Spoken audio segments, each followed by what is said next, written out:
it is a roller coaster of emotion at the moment, isn't it? We're getting down to the pointy end of Masterchef Back to Win, and we're saying goodbye to all of our fan favourites. It's very, very tough, and unfortunately last night it was time to wave to Brendan Pang. Have a look.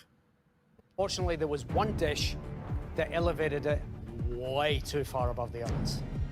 That dish belonged to you, Brendan.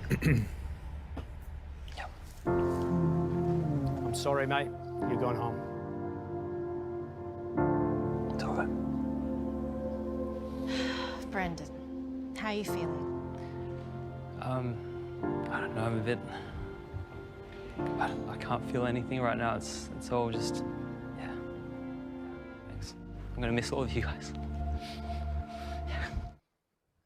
Oh my goodness, I don't think I can take any more of this. It's always a roller coaster of emotion on MasterChef, and last night was no exception. But the great thing is now we're on the way up because we've got Brendan Pang himself here on the Ben, Rob and Robbo Show. Mate, welcome to the show. Hello, thank you for having me.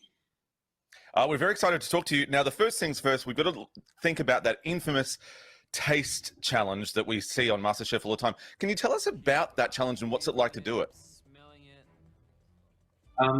It's tough. I think you kind of go in thinking it might be easier than what you think. I mean, just testing things like carrot, watermelon, but once you're blindfolded, all of that just goes out the door and you doubt yourself massively. Yeah. I could imagine, because that would be very, very tough. Now, you decided to move away from your dumplings, which you're very famous for, and you went for the seafood noodle. Now, everything's easier in hindsight, Brendan, we know that, but would you make a different decision now? No, I don't think so. I think I was just thrown off on the day by the brief itself, having to balance a dish with those 5 pantries, but also making a dish which I thought was tasty. I guess I use a lot of umami in my cooking, but yeah, that's where I fell short. Is seafood noodles now on your blacklist of things you'll never cook with again? No, I still think they got tasty. I think it just didn't meet the brief for the day. I probably won't make it too much because it was quite expensive. There's a lot of lobster in there. Yeah, that's right. Yeah, I could imagine. Now, also, you got a little bit emotional, very emotional, really, when you were plating up for the judges. Let's have a look at that now. Are you more confident now than you were a month ago? I doubt myself a lot, but... Why? I've never made it this far before, so it's tough. That must bring you confidence, though. It does. Doesn't it? I mean, we've enjoyed some epic dishes from you, Brendan, and, you know, I'm speaking for everyone here, but I feel you've earned your place here in the top 8, you know? And if there's one thing that's going to trip you up, it's your own head. Yeah. It's really hard coming back for a second time. Well, Brendan, you may be out of the kitchen, but at least you're not an ugly crier. You know, you're still very attractive when you cry. So that's always a good thing to remember. Now, tell me, why did you say it was harder to come back?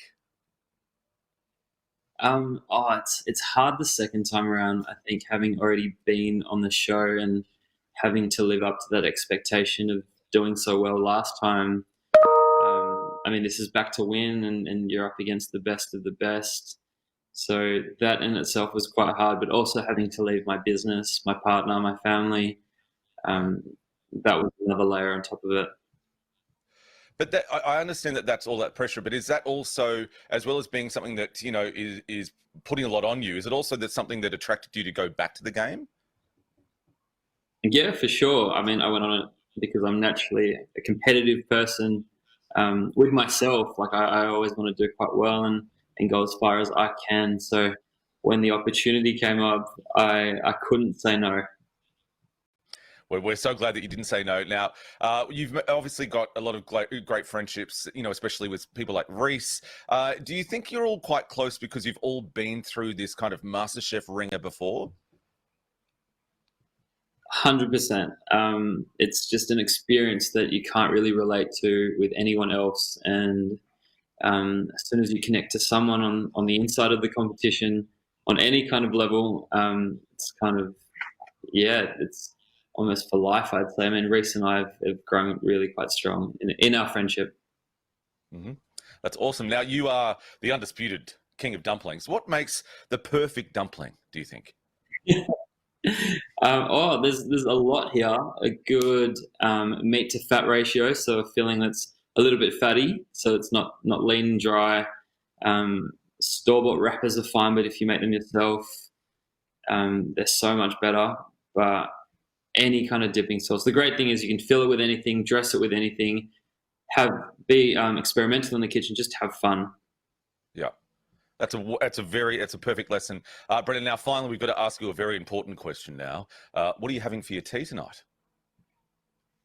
Oh, tonight, not dumplings, not noodles. I'm probably just going to something. Very nice. Very, very good.